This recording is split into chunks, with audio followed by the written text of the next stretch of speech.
This episode is brought to you by Accenture. When your advertising operations fall out of sync, everything else follows. Spotify and Accenture are working together to reinvent the rhythm of ad sales, using automation, analytics, and smarter workflows to simplify campaign delivery and access better data across the business. The result? Less time spent on operations, more time connecting brands with the moments and fandoms that matter most. Learn more at accenture.com/Spotify. Here's your report. Oh, thanks, Jane. I wish I could hire someone just like you. Try LinkedIn Hiring Pro. It's more than a job board. It's like the recruiter you always wished you had. Hiring Pro uses real-time insights to match your role to LinkedIn's unique network of professionals and delivers a short list of best fit candidates. You'll spend less time sorting applicants and more time talking to the right people. Let's do it. You're irreplaceable, Jane, but another you would be great. Hire right the first time. Post your job for free on LinkedIn today at linkedin.com/quality. Welcome to Holocron History, Star Wars Canon versus Legend. Join us as we take a deep dive into the lore of the Star Wars universe. Hello, and welcome to the Holocron Histories podcast. I am one of your hosts, Austin, also known as Teacup. And I'm your other host, Brandon, or also known as Ben of Temeria. And we are here to continue our show, and we're talking about Kyber Crystals. Yeah, a topic surprisingly after 113 episodes we haven't talked about. I don't know how that slipped through the cracks, but it did. But so here we are, going to be talking about Kyber Crystals, which is, everybody's favorite crystals, especially if you've gone to Galaxy's Edge. It's a super, super awesome experience. So, yeah, let's get right into it. So Kyber crystals, or simply known as Kyber, were described as lightsaber crystals, or the living crystal, which was a rare, force-attuned crystal that grew naturally and is found on various planets across the galaxy. Known in ancient times as Kyber crystal, Kaiburr, is used by both the Jedi and the Sith in the construction of their lightsabers. As a part of the Jedi training, younglings were sent out to the Crystal Cave of the ice planet of Ilum to seek out their own lightsaber crystals. The crystal's mix of unique luster was called the Water of the Kyber by the Jedi. There were also larger, rarer crystals of great power that, according to legend, were used to the heart of an ancient super weapons by the Sith. And also the future. Through an unspecified process involving being placed in a furnace and hammering, Kyber crystals could be tempered to match the nature of multiple individuals multiple times, besides bonding with just one life. For those tempered crystals are placed within a weapon such as a lightsaber, color will change within moments upon being picked by its new wielder. Which, yeah, the color is by the wielder, is by the attunement between wielder and crystal. It's not like you pick up a yellow crystal. They're all clear and transparent. Yeah. Before they change it to become a certain color. Thanks to the like the Youngling episodes we get in the Clone Wars, we get a little bit. A lot more with this specifically. So, Kyber crystals were force-attuned crystals. They grew rarely, but throughout the galaxy, as I've gone over, with some areas having a greater abundance of others. Makes sense. The crystal's concentrated energy is unique in a manner through the force, resonating with it. The crystals exhibit a sort of collective consciousness, verging on sentience, and could non-verbally communicate with one another and living beings. Some theorize that the permutations in the crystal latents were comparable to emotional shifts in a sentient being. So, Kybers are somewhat semi-sentient in a way, because of the living force. So, internally, Kyber crystals were composed of both organic and inorganic matter. They were stable at temperatures and pressures found in the cores at large stars, and were promiscuous to fire and resistance to hammering, and noted that their intrinsic patterns. Kyber crystals were sturdy enough to survive the violent explosion of a lightsaber's power grid, such as those caused by accidentally inverting the mirror matrix during the weapon's assembly. Kyber crystals would not warm a sheath or towel in an inanimate object, responding only to the life, including planet life. So there was no heat to the crystal. If an individual were to wrap their hand around a crystal, the crystal would be warm but not change in temperature. Many scientists believe that kyber crystals could shift their shape depending on the abundant energies. The crystals grew in organized ways, adding to their prismatic structure one piece at a time. They had no discernible lifespans and thus could be found from sizes as small as a fingernail to gigantic proportions. All kybers were attuned to the force regardless of their size, and correctly pumping laser energy into the crystal weakens their latencies in the same way of living cells were affected by radiation. Okay, that's interesting because we know the Death Star specifically uses kybers. Yes, it does. So, true kybers were only found in veins of pure kybernite. The crystal contained impurities and is regarded as a false kyber. Radnite was closely related to kybernite, but was denser and tougher and did not contain kyber crystals. Crystals were technically brought to the surface of planets by movements along fault lines, exhumed in the high temperatures and presumed conditions in which they were formed. The crystals could be mined from secondary deposits and streams, perhaps following long transport, owing to the mechanical and chemical resilience. Alternatively, they could be found primarily in a situ positions, having grown into the free space of the walls of lava tubes, caves, fault zones, and with the veins of kybernite. Kyber crystals were mostly notable found on Ilum's Crystal Cave. They were a critical component in the construction of lightsabers, focusing energy into the weapon's distinct plasma blade. The crystals shared a special relationship with the Jedi for tens of thousands of years and welcomed them to hear their song and learn their lessons. Jedi younglings traveled to the ice caves to harvest their own crystal, which could be used to build their lightsabers. The Force guided their selection, finding a crystal that matched them as Jedi. To those meant to receive it, the crystal was cold to the touch, but those the crystals chose would hear its music and harmony, becoming attached to it. Crystals lack color before they are chosen by a Jedi. Once chosen, most lightsabers become blue or green, though other shades were created in some instances, most notably Mace Windu's purple blade, the yellow blades of the Jedi Temple Guards, and the black Darksaber, and Ahsoka Tano's white lightsabers, which we'll talk about that later in the episode specifically, with the white sabers. The resulting crystal and blade color was decided through shifting to the matching nature of the bonded owner. It was possible to alter the angle or frequency of the Kyber crystal or lightsaber blades, which allowed the colors of the blades to change. This is done by Jedi Knight Anakin Skywalker to his former Padawan's lightsabers. Hence why Ahsoka's sabers were blue in Season 7. Because he made minor upgrades. Kyber crystals were inherently filled with the light side energy and resisted any effort by dark side practitioners to use them in lightsabers. With one crystal in particular that belonged to the Jedi Master Karak and Phila, subjugating Darth Vader to intense visions.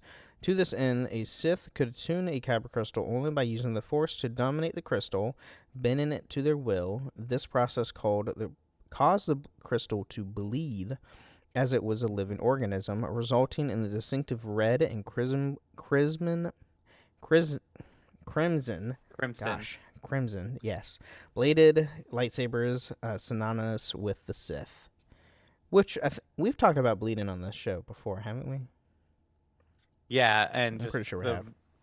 Just this was the biggest, one of the biggest changes they made from Legends to canon when Disney bought it is the fact that Kyber crystals were not like specific colors. Like you couldn't just change out the crystal to get a different color, Right. Kyber crystal.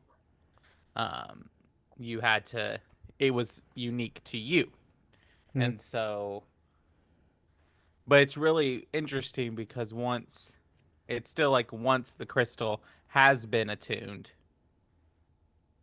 it is that forever until you like attune it to something else. Right.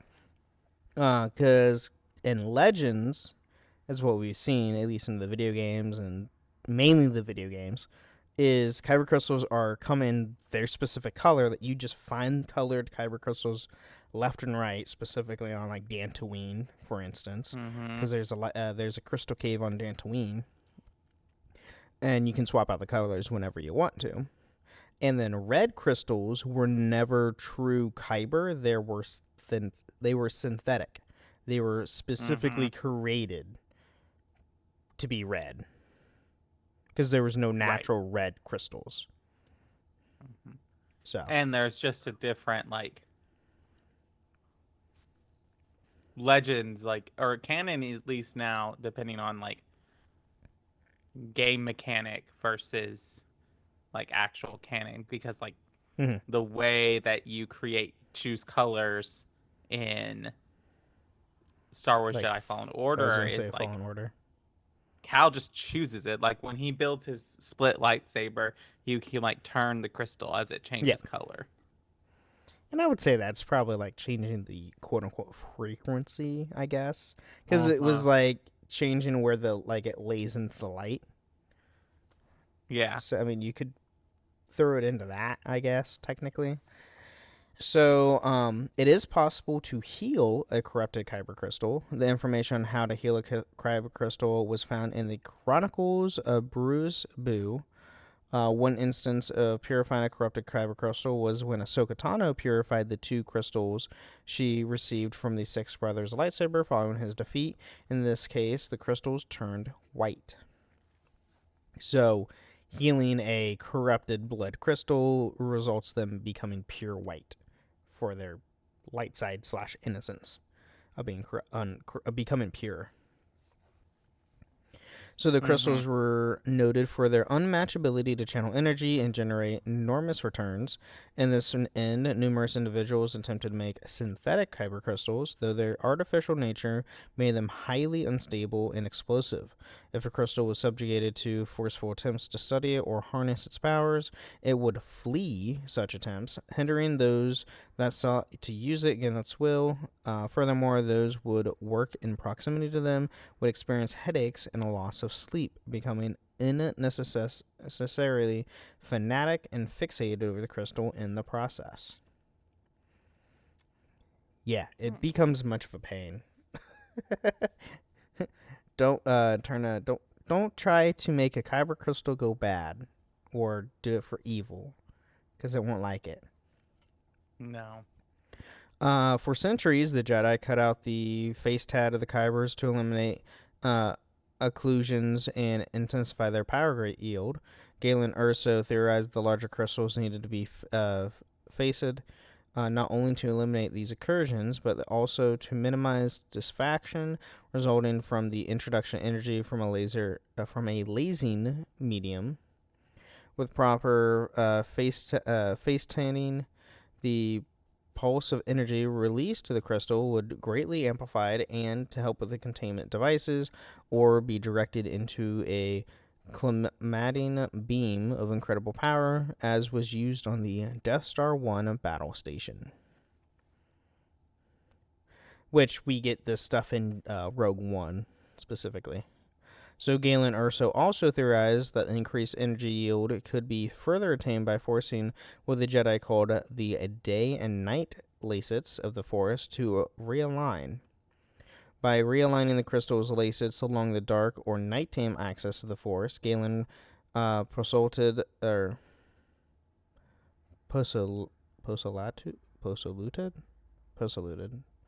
that it could be allowed for greater control over the crystal's tendencies to diffract. Thus, technology could be used to force the crystals to obey their masters. The abundant yield could then be siphoned off, contained, and used as enriched energy. Without containment, the yield could result in a catastrophic event capable of wiping out a large population center, which does happen. Specifically, when one giant Kyber crystal was destabilized by Saw Gerrera, it was absorbed so much energy that it finally did reach its critical mass, exploded with enough force to destroy both the freighting transporting it and the nearby Death Star Destroyer. Bum, bum, bum. Bum, bum. Ah. And then Kyber crystals could be used to power other weapons than lightsabers. People tried using to make Kyber bombs, Kyber blasters, and there were a few weapons of that kind in the Jedi archives. Yeah. Yeah, theirs was a lot that people tried to do. It's interesting because like the in Legends, Kyber crystals are just like crystals. There's not really they have like the force in them, but here they're more like sentient beings, and like that's why it's hard to make them into other weapons, because the Kyber crystal doesn't want to do that. Right.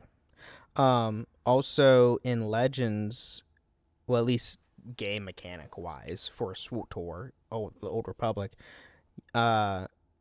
all weapons use Kyber crystals, including blasters, and that's how you get the different color beam, like colors, in the game. Right.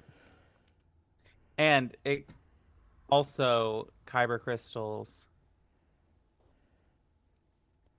I don't think the term Kyber crystal was around in like at least around like the time of KOTOR. Like we had lightsaber crystals. Yeah, I don't think Kyber was. Because you had your color crystal, and then you had your other, like you had 3 crystals within the lightsaber in KOTOR. Yeah. See if I can find an actual timeline with that. Of course, it brings up the stuff I'm already going over. Yeah, it doesn't say. But yeah, I believe you're right. I don't, if I recall, in KOTOR 1 and 2, Kyber was never a term they used. It was always lightsaber crystal or color crystal. Well, and they've known that lightsaber crystals, we've known that that's powered the Death Star way before Disney took over, because you figure out that they're doing that in Jedi in Force Unleashed when you go on the Death Star. Mm-hmm. Yep. So we knew a lot about Kybers before Disney. I think I'm just trying to remember when Kyber was. It might have been one of the. I doubt it was one of the books. It might have been one of the games. It had to have been one of the games. Might have been Force Unleashed. Maybe. I don't know. Or around that time. I don't know. But anyway, let's take a quick mid-break. Thank our patrons, and we'll be right back. Experience a membership that backs what you're building with American Express Business Platinum. Get 2 times membership rewards points per dollar on eligible purchases in key business categories, as well as on each eligible purchase of $5,000 or more, on up to $2 million in eligible purchases per calendar year. American Express Business Platinum. There's nothing like it. Terms apply. Learn more at americanexpress.com/business-platinum.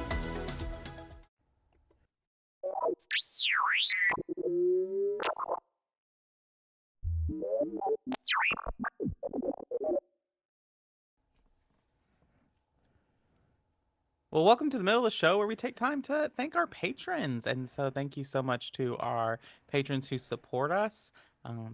We super are excited about your support, and you'd like to support us too, you can go to patreon.com/holocronhistories. Another great way to support us is to leave us ratings and reviews on Apple or Spotify. If you leave us 5 stars and some kind words, we will read it out on a future episode of the show. And so, Ben, do we have something to read today? I do, from our last week's episode of the Loth Wolves and World Between Worlds. So we had P. Dizzle, not even kidding with the name, P. Dizzle, comment saying, just commented on the Thanksgiving episode, someone I would not let in the kitchen is HK-47.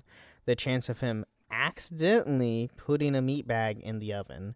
I also wouldn't mind if General Grievous stayed in his flagship.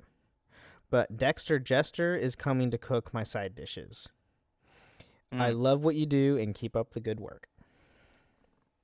It's true. Dex. I didn't think about Dex. Yeah, you would. I mean, either. he has the most popular diner in Coruscant, in my opinion. Right? He does. He's also one of the only diners that we see. Yeah. We see one diner and one club. Yeah, that's pretty much it. In the same movie. Mm-hmm. But yeah, that's what we got for comments and reviews this week. Well, then, last is you can come hang out with us on Discord. All those Discords are in the episode description. You can find all those. Come hang out with us. Come talk with us. That is where we post most stuff about the podcast. So if you want to stay up to date, that's the place to do it. Other than that, that's all I have. Cool.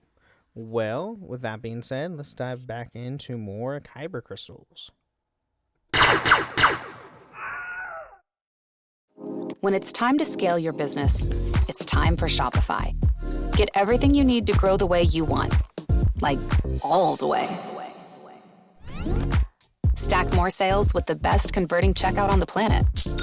Track your cha-chings from every channel, right in one spot.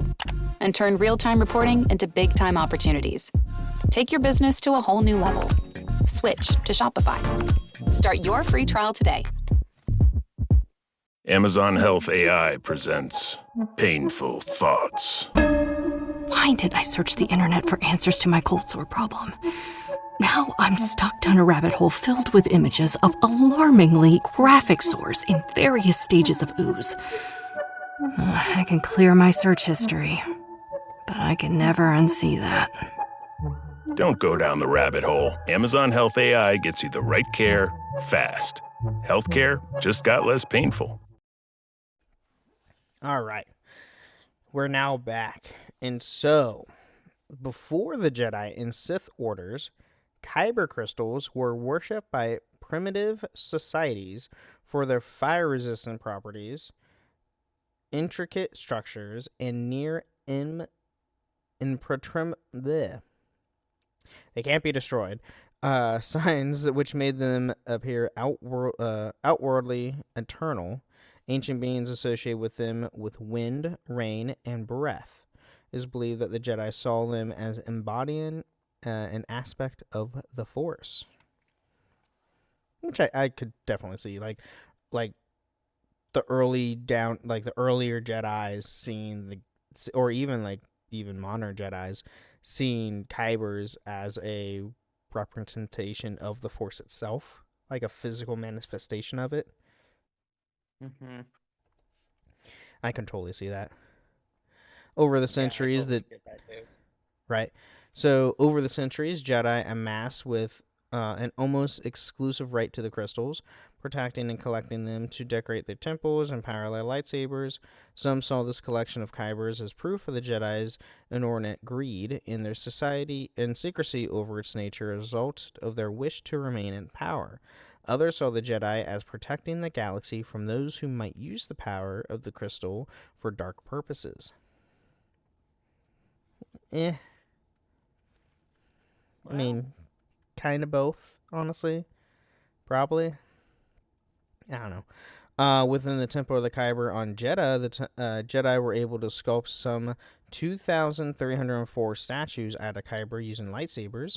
These statues were lined the tunnels of the temple and regarded by the guardian of the Wills. Another Kyber structure was the Kyber Arch, located within one of the meditation chambers of the Jedi Temple on the core world of Coruscant. The arch was built out of the individual Kyber crystals retrieved from the lightsabers of Jedi who had fallen in battle. becoming an advanced meditation practice that honored their sacrifice. Jedi Master Jorah Mali once questioned her Padawan Reath Silas why a single Jedi could never cross the Arch alone. Silas came to realize the question was not to be taken literally, as she wanted to see how, or in order for a single Jedi to cross. The rest of the Order needed to build the Arch, and others need to fall in battle. During ancient wars between the Jedi and the Sith, in which both sides fought control over the galaxy, super weapons were created by the Sith that were powered by giant Kyber Crystals around 3,966 BBY. The Sith Lord Darth Tanis developed Kyber weaponry for the Sith on Malachor. The Sith Temple on planet Malachor was one such weapon, although these stories were considered legends. A giant Kyber Crystal was discovered on Utapau during the Clone Wars. The Confederacy of Independent Systems attempted to acquire the crystal, but they were discovered by Jedi Master Obi-Wan Kenobi, the Jedi Knight Anakin Skywalker. The Jedi were able to prevent the crystal from falling further into the Confederate hands, though Yoda was concerned that Darth Sidious would discover yet another giant Kyber crystal in order to construct another super weapon. Dr. Istin Zali, it was at least according to Adjutant General Williff Tarkin, God, his name's weird, had great success in analyzing Kyber crystals' internal structures. So, that's fun. Good for Tarkin. Right. After the fall of the Galactic Republic and the rise of the Galactic Empire, Sidious, publicly known as Emperor Palpatine, and his empire continued the Republic's former construction of the Death Star, a battle station capable of destroying entire planets. Kyber crystals were used as part of the Death Star's super laser, and Galen Erso was brought on as the main researcher under Project Celestial Power. Kyber crystals were looted from the Jedi lightsabers, temples, Ilum, and other worlds where they could be found, and some studying the crystals was not disrespecting the Jedi's teaching, but allowing galactic society to expose some of the Jedi's long-held secrets. Which I don't know how I feel about that. Meh. It's just people are jealous. Jealousy and greed. In the case of Ilum, it was targeted by the Empire for its crystal deposits, creating a different state of the affairs on how the Jedi was treated the planet. While the Order had seen Ilum as sacred, and a Jedi would hear the songs of the crystals, the Empire's greed for them ravaged the world, breaking crystals as they mined them out in order to twist them into their own plans. The effect of the mining could be seen from space, the former Padawan Ahsoka Tano becoming angry upon seeing all the Empire had done to the search for Kyber. Yeah, and then later that we find out something else with Ilum. I feel so bad for that planet. It's terrible. Tano also believed the Empire would be unable to even see the crystals in spite of her anger. She did not attack the Imperial blockade to get crystals for her new lightsabers, as she instead called those inside the Six Brothers' blade, resulting in her defeating him and purifying the crystals. 5 years before the Battle of Yavin, another crystal was located by the rebels from Lothal, who discovered its location and destroyed it. The destruction produced a large shockwave, destroying all Imperial ships in its path. Which we do see in Star Wars Rebels, which is kind of cool. In 1 BBY, a combined Partisans and Rebel Alliance strike team, led by Saw Gerrera, with the help of the Jedi Ezra Bridger, intercepted the Imperial cargo freighter 2716, which was transporting a giant Kyber crystal to the Tanos sector. Before the freighter could rendezvous with the Captain Salvin's Star Destroyer, Saul destabilized the crystal, and the resulting explosion destroyed both the freighter and Salvin's Star Destroyer. However, Saul failed to uncover the Empire's secret Death Star project. Don't worry, Saul, it's going to get revealed later. A year after the Battle of Endor, 5 pilgrims from the Church of the Force,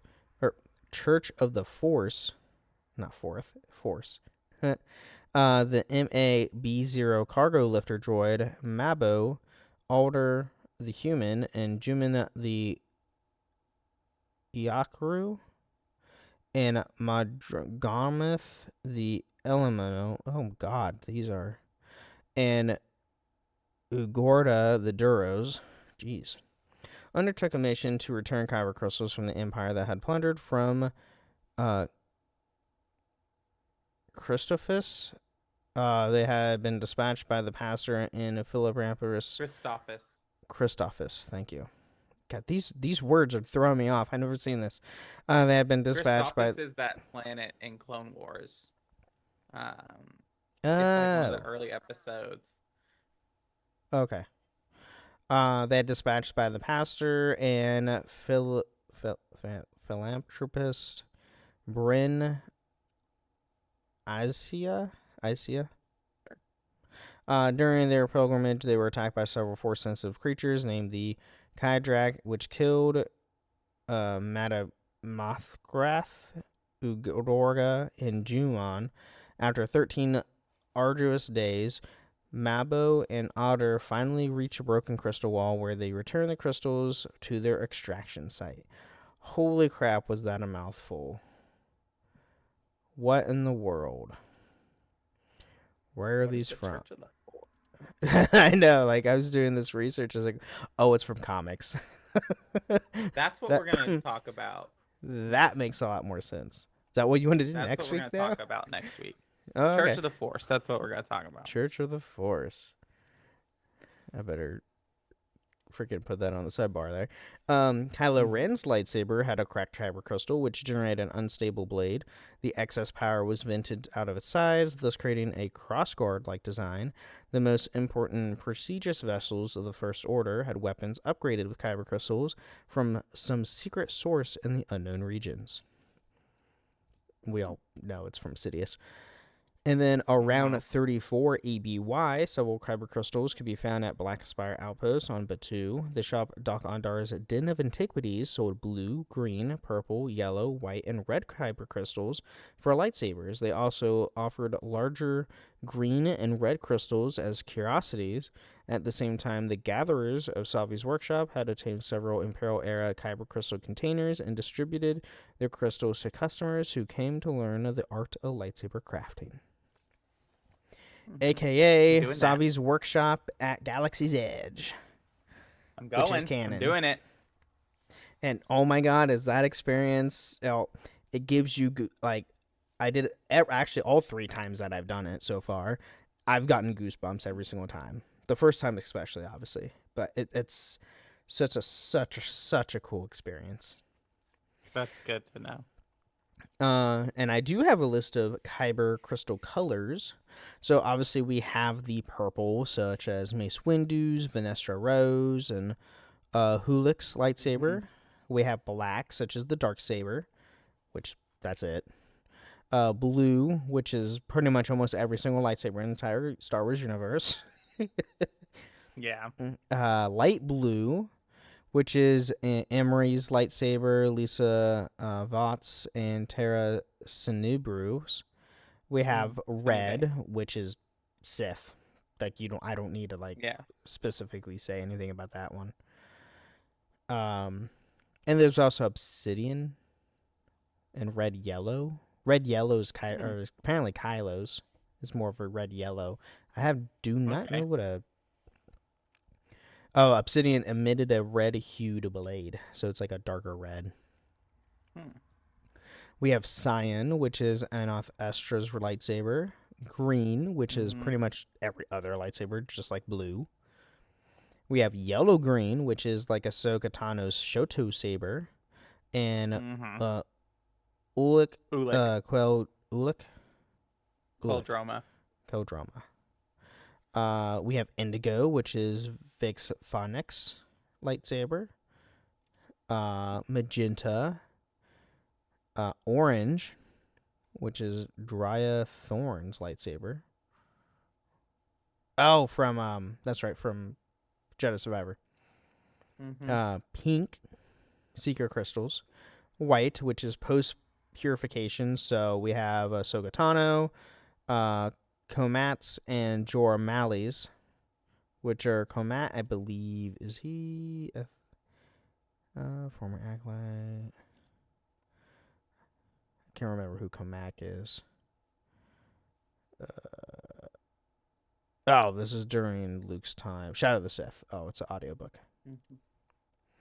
And then we have yellow, such as the Jedi Temple Guards and Rey's lightsaber, and Ventress, because she has yellow sabers as well when she leaves the Empire, and Dooku and all that.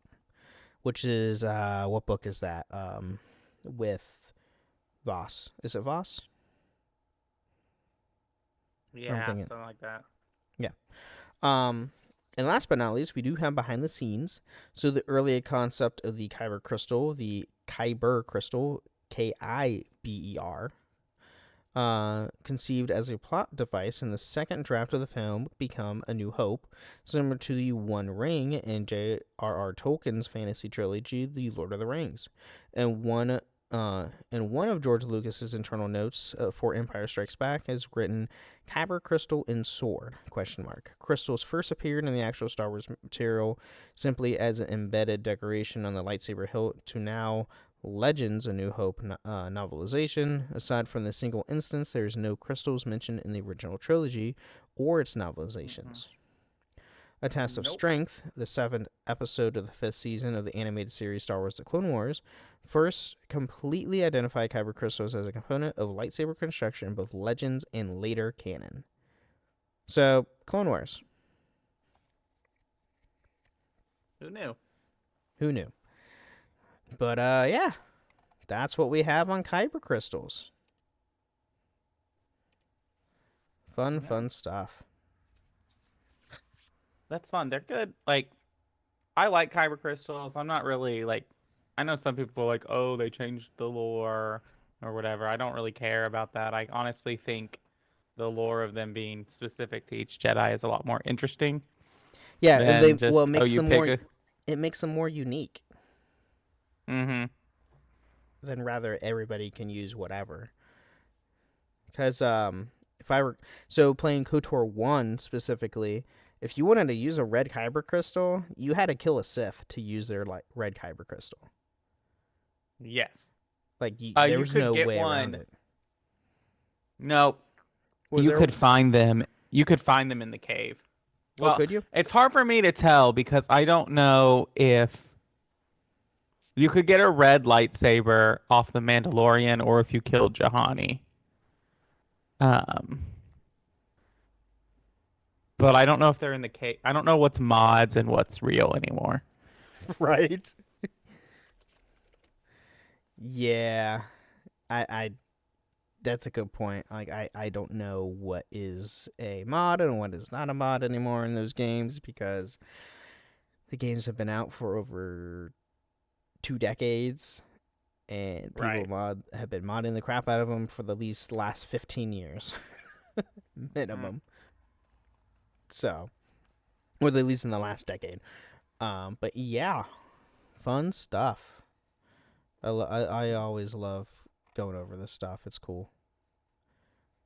But hey, we know what we're talking about next week. Yeah, I do. Church of the Force. What the fuck is that? Sorry, just gave us our explicit rating. Here we go. Oh, the one F-bomb that we can have. Oh, I get. That's right. We don't have to be explicit if I give the one F-bomb. There we go. Look at me. It's one F-bomb. Yup. I'm trying to find. Where did that go? Oh, there it is. Keep that saved so I can make show notes later. All right, but that's all I got on this week's episode. All right. Well, I think we're ready to wrap up. Thanks for bringing all the research, and thank you all for listening to the Holocron Histories podcast. We'll see you next time. And may the Force be with you.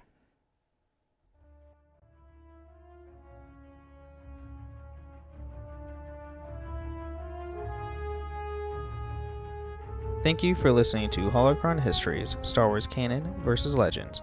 You can find us on the Robots Radio Discord at robotsradio.net, the Ben and Friends Podcasting Discord, and even at the Cups Podcast and More Discord. You can find us on Twitter at SWHoloHistories and even email us at holocronhistories@gmail.com.